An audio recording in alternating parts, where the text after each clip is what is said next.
ঘড়িতে সকাল বাজছিল 7টা। তাড়াহুড়ো করে রেডি হয়ে গেছিলাম, আজকে যাওয়ার ছিল বাড়িতে।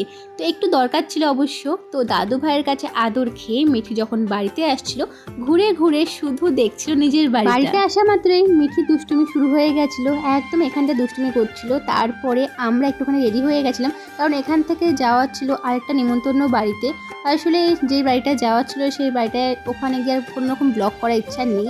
আসলে ভালো করে ভদ্রভাবে যদি কোনো সময় তোমাদের মনে জায়গা করতে পারি তাহলে ওটাই ঠিক আছে, নয়তো ওই খারাপ খারাপ ভিডিও করে ওইসব আমার দ্বারা হবেও না, আর ওরকম কোনো ভিডিও করে উঠতে আমি চাইও না এই সোশ্যাল মিডিয়ায়। যেই বাড়িটায় যাওয়ার ছিল সেখানটায় একটা শ্রাদ্ধ অনুষ্ঠান হচ্ছিল একটা কাকিমার, তো ওখান থেকে আমরা চলে এসেছিলাম।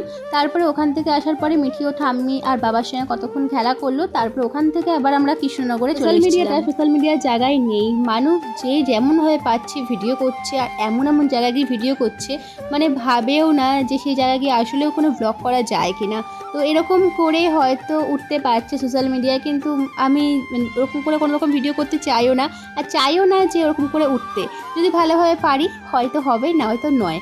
তো যাই হোক, এখানটায় মিঠির জন্য ডালিয়াটা একটু আমি গুঁড়ো করে নিয়েছিলাম, কারণ একটু বেশি মোটা মোটা দানা থাকলে মিঠির খেতে অসুবিধা হয় হয়তো। তো যার জন্য একটু সামান্য মতো একটুখানি মিক্সার গ্রাইন্ডারে মিক্সড করে নিয়েছিলাম হালকা মতো। তারপরে মিঠির জন্য খাবারটা তৈরি করার পরে আমরা আমাদের খাবারটা তৈরি করছিলাম। এখানটায় পনির আর আলুর তরকারিটা করছিলাম, আর মিঠির পাপার সঙ্গে কতক্ষণখানি বাইরে ঘুরু করতে গেছিলো, তো সেই ফাঁকেই আমি রান্নাবান্নাগুলো সেরে নিয়েছিলাম। আমার খুব খেতে ইচ্ছে করছিল তালের বড়া, যার জন্য মা তাল যখনই আর পায়নি, কলা ছিল ঘরে, সেটা দিয়েই বড়া করে দিয়েছিল। তো আমার খুব ভালো লাগে কলার বড়া খেতেও। যাই হোক, তোমরা হয়তো মিনি ব্লগটা কদিন আগেই দেখেছো, আর এই ব্লগটা অনেকদিন পরে তোমাদের সঙ্গে শেয়ার করতে পারছি। আর মেথি ছিল না ঘরে, যার জন্য পাঁচফোড়ন থেকে মেথিগুলো আমি আলাদা করে বেছে নিয়েছিলাম। হেয়ার প্যাক বানানোর ছিল, তো ওটা হেয়ার প্যাকের জন্য তৈরি করার জন্য কিন্তু মেথিটা ওরকম করে আমি বেছে নিয়েছিলাম। আর এখানটায় মাছ ভাজা করছিলাম।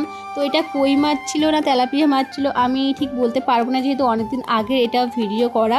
তো মাছগুলো ভাজা করে নিয়েছিলাম, আর এখানটায় আলু ভাজা করছিলাম মিঠির জন্য। এখানটায় আলু ভাজাটা করা আমার একদম হয়ে গেছে। আর তোমাদেরকে তো বললাম আমি হেয়ার প্যাক বানাবো, তো এখানটায় মেথি, টক দই আর একটুখানি নারকেল তেল দিয়ে একটা ভালো করে হেয়ার প্যাক বানিয়ে নিয়েছিলাম।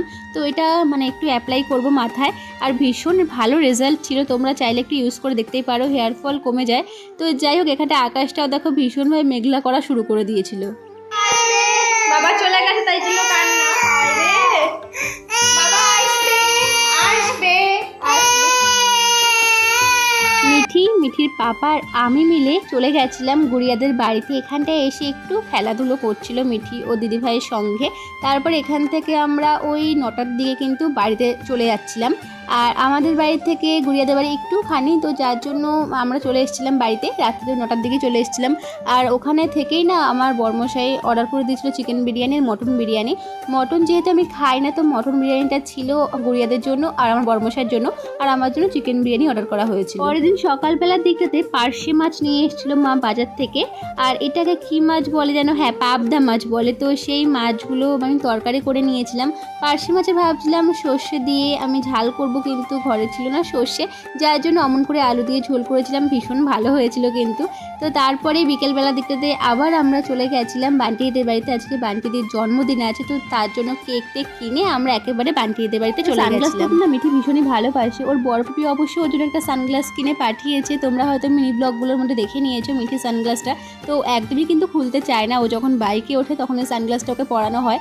তো আর এমনি সময়ও কিন্তু পরেই থাকে। তো এখানটায় কেক কাটিংটা যখন হচ্ছিল, জিজুকে ভিডিও কল করে দেখাচ্ছিল তনয়। তো এখানটা মিঠিকে নিতে রীতিমতো কাড়াকাড়ি লেগে গেছিলো, কে কোলে নেবে মিঠিকে। তো এখানটায় জিজু দেখছিল যখন কেক কাটিংটা হচ্ছিল। তো চলো আজকের মতো ব্লগটা এখানটায় এন্ড করলাম, দেখা হচ্ছে নেক্সট ব্লগে।